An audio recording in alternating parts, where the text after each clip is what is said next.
You're watching Drake Wing Gaming. Enjoy the video.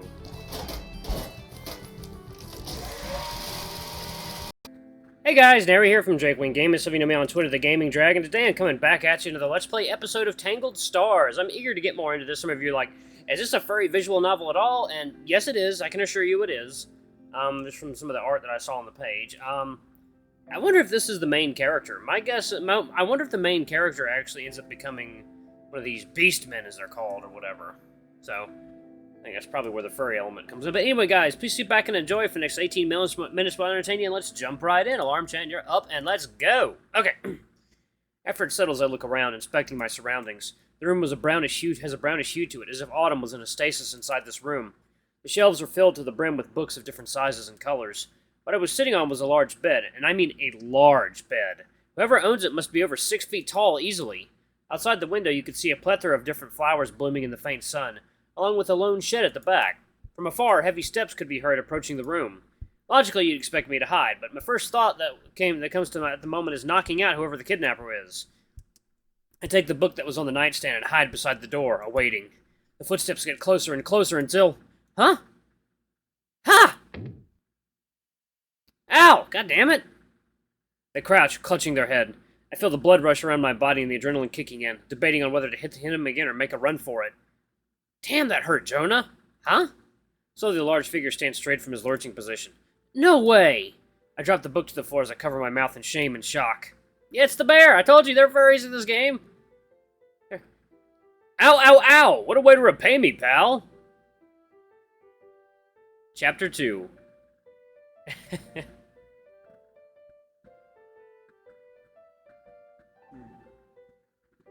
What does that say? Is that Requiem? Okay. Requiem. Okay. I stare in disbelief, not being able to comprehend the fact that the man who'd been texting me for a little while now simply showed up to save my life? Although I have to say, he looked buffer and bigger online. Still, it's all impressive. His fur is short, and it's got a certain soft texture along with it going in a single direction. His obvious musculature was highlighted quite nicely by the shirt in his neck. It looked as if a brick would break trying to hit it. Anyways, Derek? When did you... How? Why? I'm left tripping up on my own words. Maybe we should take a seat. It's a lot to unpack. I do as I'm told. Alrighty. Well, take a seat outside, I guess. You see, I texted you in the morning asking what your plans are for the day. I got a little worried when you didn't text me. I was out on my morning walk, but the more I went on, this odd feeling in my chest grew, as if I knew something bad was about to happen. It worried me to the point where I started jogging to full-on sprinting. No idea where, though. To my surprise, I ended up on the bridge and seeing none other than you. At first, I didn't recognize you, as your eyes seemed empty, without much color, and your body moved over the railing stiffly. By the time I got to you, you already let go, screaming for help. A brief thing. Interesting thing about what he's saying, I actually had that happen to me one day. I had this bad feeling that I had this feeling I had to get out. I had to walk somewhere. So I started walking along the highway close to our home, and I found part of a damn washing machine that had been left in the middle of the road. And my first thought was that, shit, if someone hits this, they're definitely going to be in a really bad accident. It would have fucked up any vehicle that hit it. Like, a semi could hit that, and it probably would have caused a semi to crash.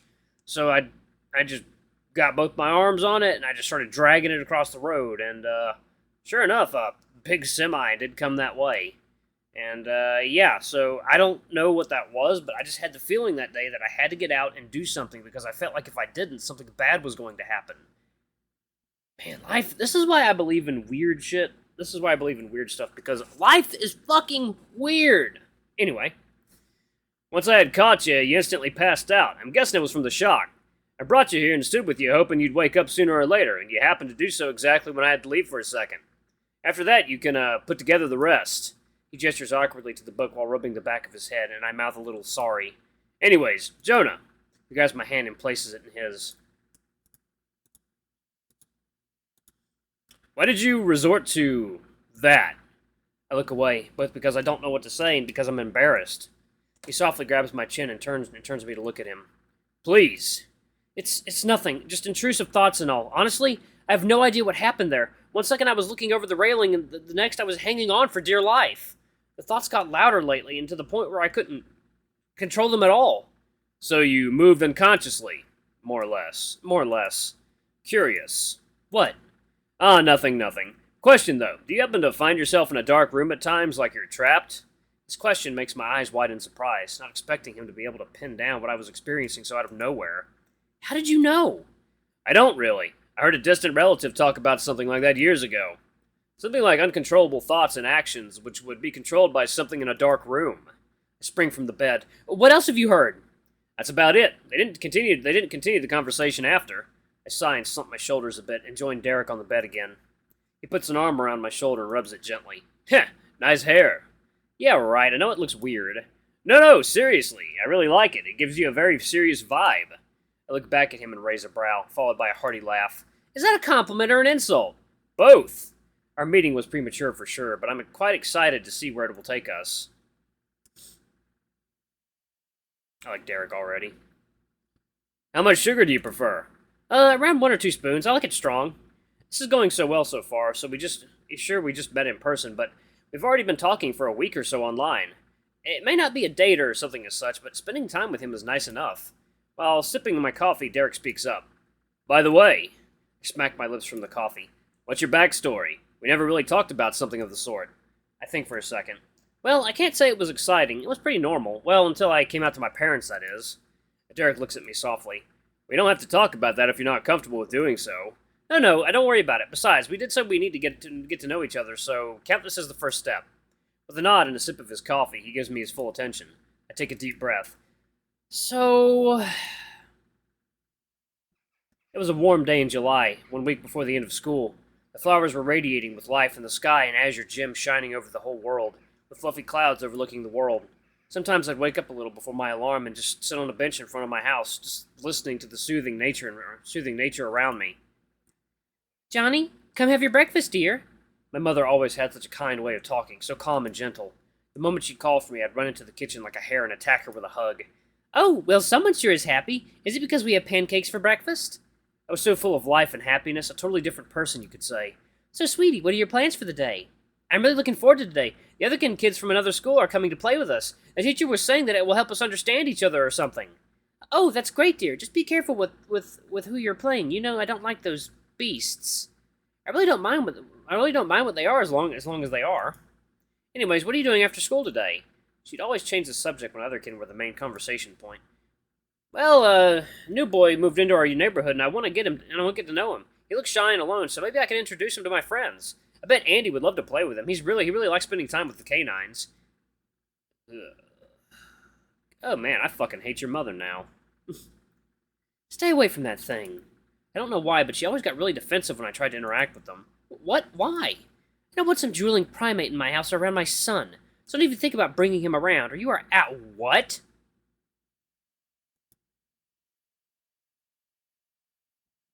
Yeah, she sounds like a fucking psycho. She may have borderline personality disorder.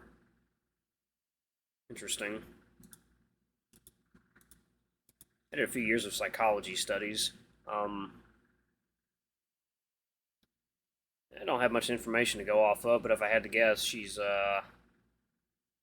probably borderline. Either borderline personality disorder, or, that other one that everyone likes to pretend they're diagnosed with. Bipolar disorder. Yeah, everyone just chalks stuff up to bipolar disorder these days. Wait a second. She'd always switch from loving to full-on threatening upon the mention of otherkin. It kind of scared me. My father was kind of the opposite of her. He didn't care much for what a person was biologically, but one thing that did tick him off, and it did so greatly.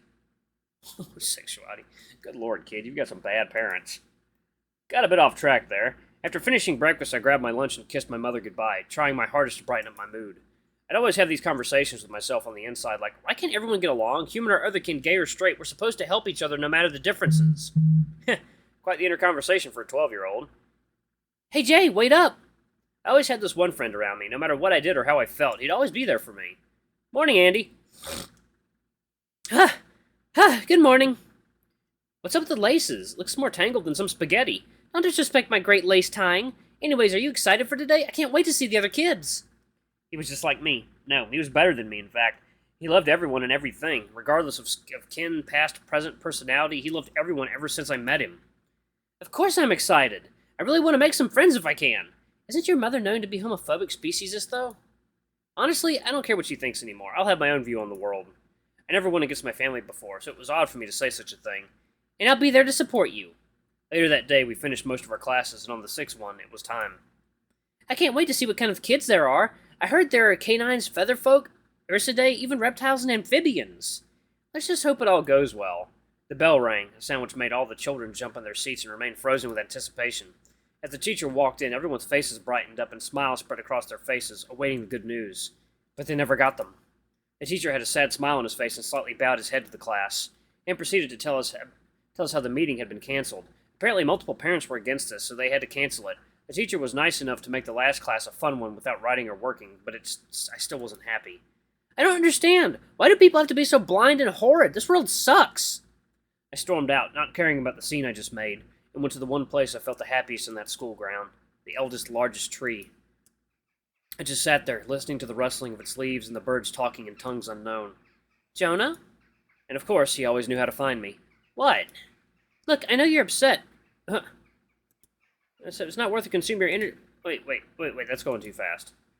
We can't do anything. We can't do anything about it, so we have to. To what? Am I supposed to just sit here and wait for all this to change itself? I'm sick of having the older ones press their ideas on me. I hate it. He'd always smile, even when I was furious. I know, but we can't do anything even if you're right. A 12-year-old can't change the world. Yeah, maybe I can't, but I swear on this wind that flies around the world that I will build it up bit by bit until I'm strong enough to make a change, and I won't rest easy until I do. He just smiled warmly while listening to me. And I will be here to support you. But for now, let's live how they want us to, at least until we can make a change. All right. That was the day I chose my life. The day I finally had a goal, a purpose. From that day on, I was myself. Whoa! How did you fall apart with your parents? A shiver runs down my spine. Are you okay? We don't have to speak of it if you don't wish to. Yeah, I'm alright, don't worry. It's just not that pleasant to remember, but I'll be fine. I give him the best smile I have and continue.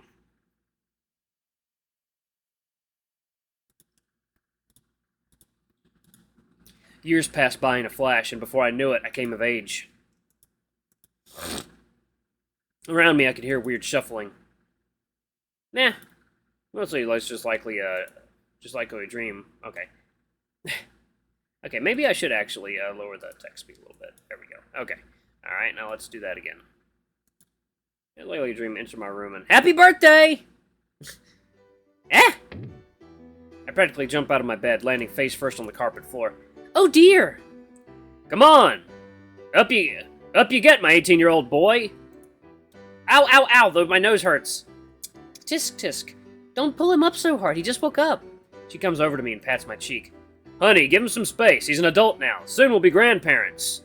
Grandparents is a bit of a stretch, I don't even have a girlfriend yet. I never would want one anyway. Anyways, dear, I have so many plans for today. Go shopping, get you a new look, visit your aunt and little cousins, and at the end of the day with the fanciest restaurant we can go to. She's acting as if it's her coming of age today. Let me start my day first, Mom. Come on now, let him wake up. Let's go get things ready. Father always knew when privacy is needed, and I'm grateful every time he takes mother out of my hair. After taking a quick shower and brushing my teeth, I put on a nice outfit and head to the kitchen. Odd. Nobody's here. Is anyone here? Surprise! Gah! Both of my parents jumped out holding balloons and gifts. Ow! Just as Andy was springing up from under the table, not only was he late, but he also hit his head while doing so. What a nice surprise! I had such a dumb smile on my face. Come on, lazy boy, open your presents! And so I do, along with some notes, pocket money, and other nice things. A small box stood out the most. Go on. After pulling off the little bow and opening the lid, a shiny piece of metal was looking straight at me. No way! Car keys? I jump in my father's arms and hug him really tight. Thank you! How will I ever repay you? Heh, don't worry about paying me back, it's your gift. As I wipe the few tears that formed in my eyes, I get the last gift, to Andy's. Hope you like it. He had a big grin on his face. I open it quickly, excited to see what my best friend got me. A flag. A gay flag. along with a note which reads in big bold letters, "To represent you, Jonah."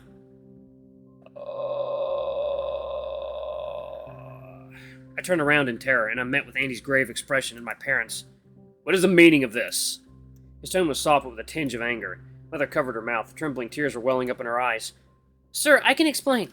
"No. Jonah, speak." I could feel my core starting to tremble softly. Fuck, I'm scared. "Well?" "I'm gay." "I can't hear you." I can feel tears start to form and my body shakes violently.